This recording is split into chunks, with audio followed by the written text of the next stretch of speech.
Bismillah ar-Rahman ar-Rahim. Today we are going to describe the sources of bureaucratic power. We all know by now that the legislative branch makes policies. You make legislations, and legislations become policies. And the administrators implement, manage the programs resulting from these legislations. However, bureaucrats can assume power, can create power, and they can practice power. There are so many ways and means through which they can create and practice that power that we're gonna see. And they do that for many reasons. By the end of today's lecture, we'll be able to freely, knowledgeably describe how they can assume power and affect the public policy process. However, before we proceed on to describe the bureaucratic power and how it is developed and practiced, we're going to explain the different types of policies. And government develops several different types of policies, while the involvement of public organizations in the public policy process we just described varies somewhat according to the type of policy. The types we are going to explain are the regulatory policy, distributive policy, redistributive policy, and constituent policy. And the type of involvement of public organizations vary to some extent, somewhat, according to the type of policy. Regulatory policy is intending to protect the general public, or at least a big part of it. It is set to limit the access of people to certain things, like for instance, nobody has a right to pollute the environment, or to pollute the water or air, or sell certain drugs, and business companies are not allowed to practice monopolistic business practices. So one form of regulation simply focus on illegal criminal activity, like selling certain things, or doing certain things. And central and local governments have special responsibilities in this area, and certain agencies like the Drug Enforcement Administration are active in that area as well. Another form of regulation focus on businesses and seek to ensure fair and competitive practices. Regulatory agencies today are focusing on many areas, like monitoring of securities, and we have the Securities and Exchange Commission. Also, commodity exchanges as overseen and regulated by the Commodity Futures Trading Association, and of course labor relations, which is the main jurisdiction of the National Labor Relations Board, and many activities are regulated by the government.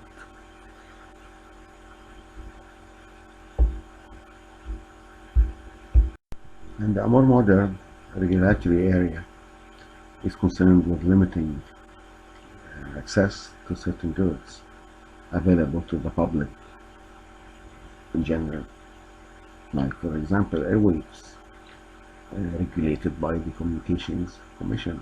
If not communicated, many radio stations, many TV stations may interfere. The broadcasting may interfere with one another. Also clean air and water, which is regulated by the Environmental Protection Agency. And the other regulatory bodies focus on protecting health and safety. For example, in such areas as consumer protection, Consumer Product Safety Commission oversees it. Air travel, we have the Air Administration, which regulates it. And when it comes to food, the Food and Drug Administration also puts the rules and the specification.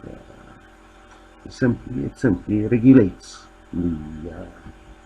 these industries. Distributive policy is perhaps the most common form of government policy.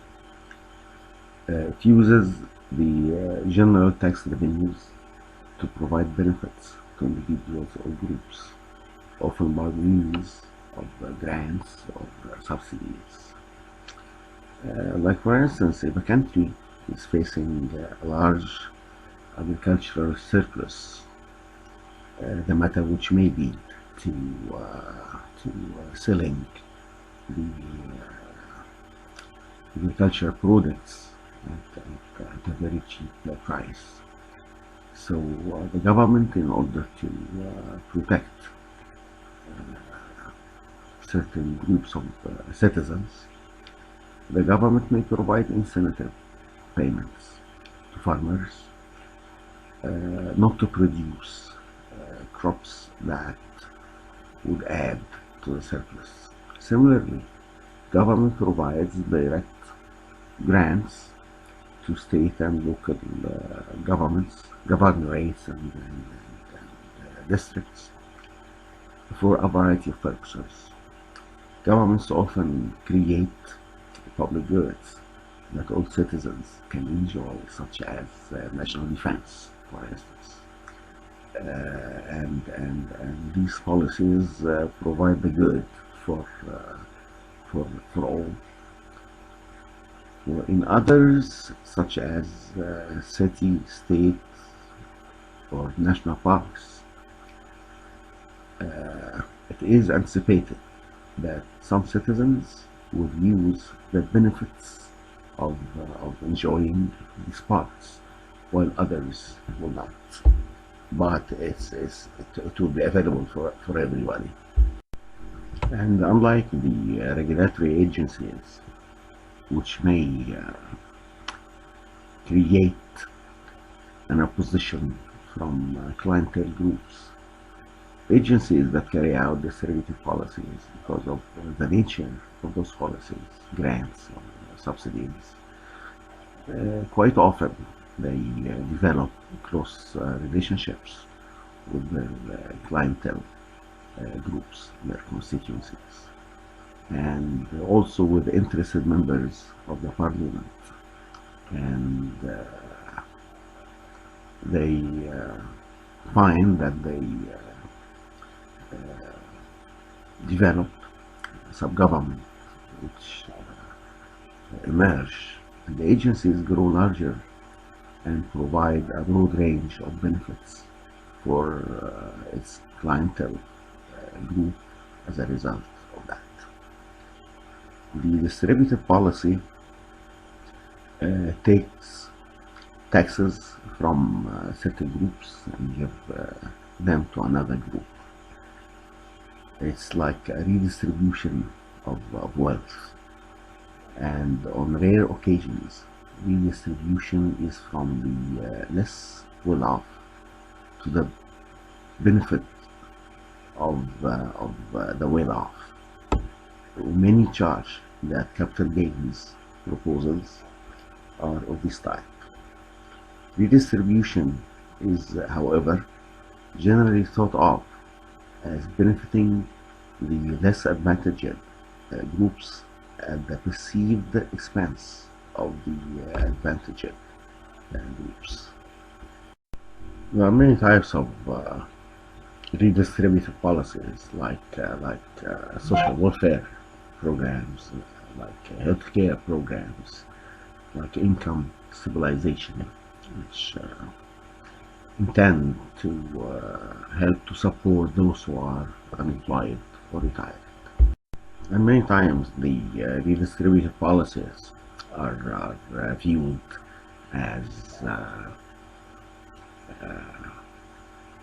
benefiting one group at the expense of another group. Like if one group wins, the other group must lose. They most likely generate perhaps more intense discussion than any other area of public policy. And despite this controversy, every president has supported some major redistributive efforts. The constituent policies are intended to benefit the public generally, or to serve the government. Foreign and defense policies are good examples of the first set of constituent policies, benefiting the public generally, as well as good examples of the operations of a significant subgovernment. That's one type. And the other set of constituent policies are those directed toward the agencies of government itself.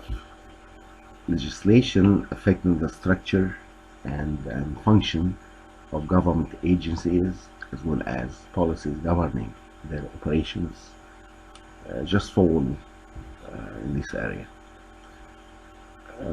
President Sisi is more interested in matters of technical efficiency and problems of waste in government. While if you remember President Mubarak, early in his era, he expressed interest in managerial issues, pledging to implement some version of total quality management in government. And now we turn to the sources of bureaucratic power, how bureaucrats can assume power and be somewhat involved in developing and contributing to the public policy process.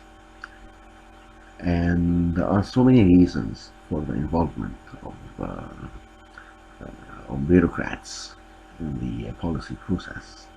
First of them is the massive expertise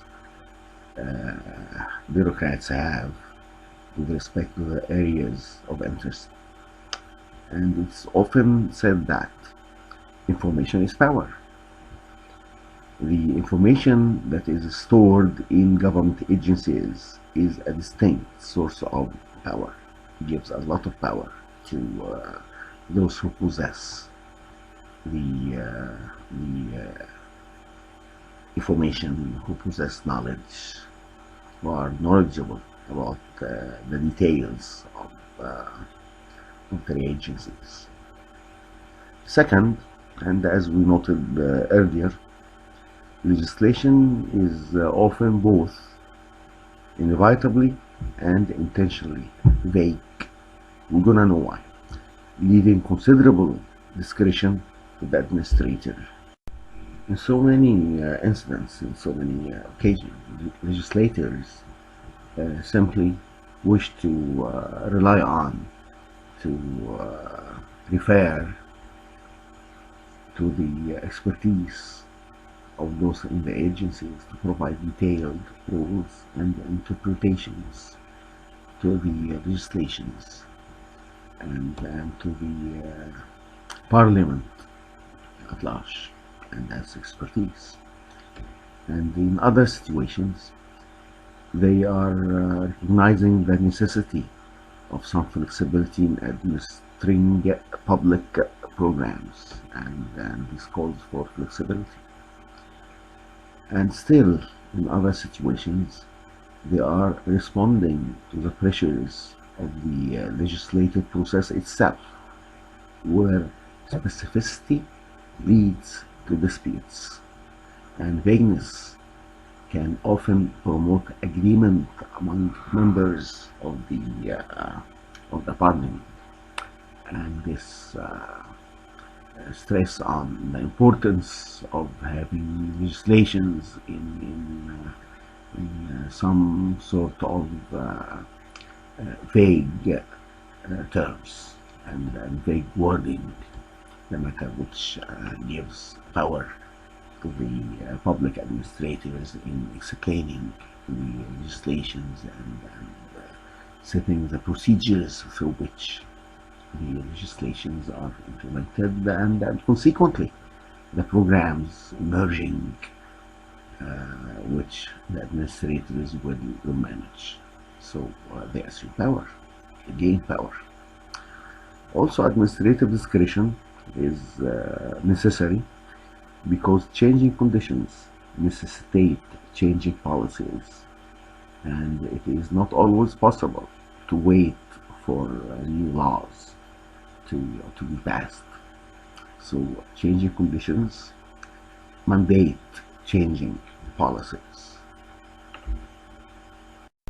And flexibility is also needed as new information is generated, is discovered, and this gives even much more power to the bureaucrats.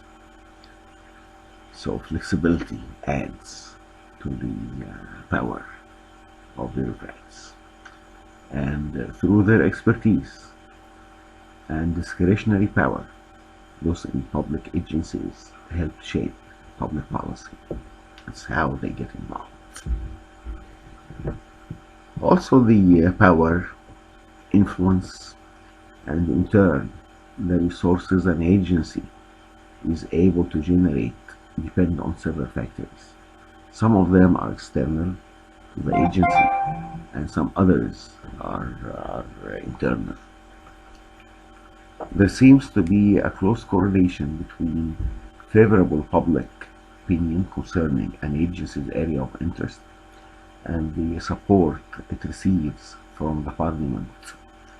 And more specific support comes from the clientele groups, members of the legislature, and others in the executive branch. And we're going to see how support comes from each of these three groups. Agencies may get support from clientele groups. Clientele groups benefit from the agency's actions, and obviously the larger and more powerful the supporters of the agency, the more powerful the agency is likely to become. And we get support from the legislature. Members of the legislature who decide, for whatever reasons, to champion an agency's cause. The combination of the parliament and clientele support can lead to the development of sub-governments within a particular policy area, and each group will have something to give and something to gain from the relationship. The agency can provide quick and favorable responses to parliament requests for help as well as ruling favorable to clientele groups. And in turn, the agency might receive support for expansion of its budget and programs. So actually, the parties in the sub-government will exchange benefits. The third support may come from the executive branch itself. Presidential support is obviously very important, whether it is diffuse support of the general area of an agency's work or more specific, such as in president's support for a particular new issue. But agencies are also attentive to their relationships with other agencies. The development of a new state park, for instance, may raise environmental issues, economic development issues, and health issues, the matter which create a relationship with other agencies. And in addition to the external sources of bureaucratic power, there are several internal sources of power, like the expertise the agency contain. The agency can employ their expertise credibly, demonstrating effective performance over time. The agency will surely benefit from that. In addition to the cohesion, cohesion is a sense of unity within an agency. Cohesion likely make the agency look more effective, both internally and externally, as contrasted with agencies who have opposing views among its members. The third support comes from the leadership. If the agency has a strong, effective leadership, of course, it adds to the cohesion of the agency, and it results in creating and assuming more power. So we can safely say that the power of particular agencies is the result of interaction between the agency and its environment, a process to which the agency brings certain strength, but it must also exercise considerable skill to reach its goals. The external support an agency can generate and the internal combination of its knowledge, cohesion, and leadership all affect the amount of power and influence it can command. Whatever an agency's degree of power and influence, however, that power and influence must be exercised judiciously. The agency is a creation of the legislature, and its programs are always subject to the legislature's review, alteration, and even termination. And the lecture next week will address just these issues. Will address the issues of the legislative oversight, the legislative controls over the agencies.